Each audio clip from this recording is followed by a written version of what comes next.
Let's build a tiny prehistoric world today. Starting with a classic terracotta pot, I'm adding some small rocks for drainage and filling it up with rich soil.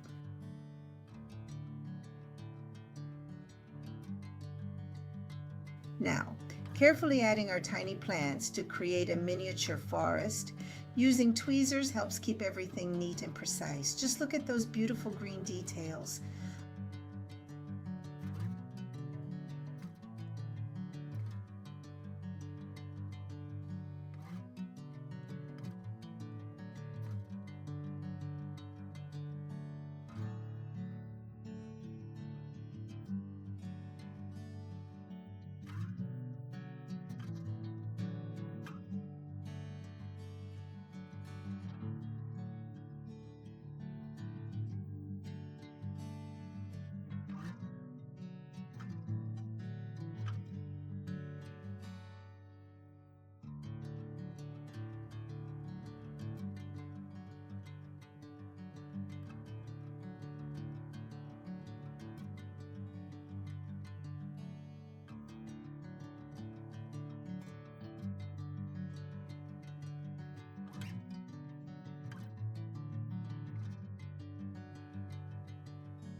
A layer of bright white sand creates a striking landscape, and adding a few small stones completes the terrain.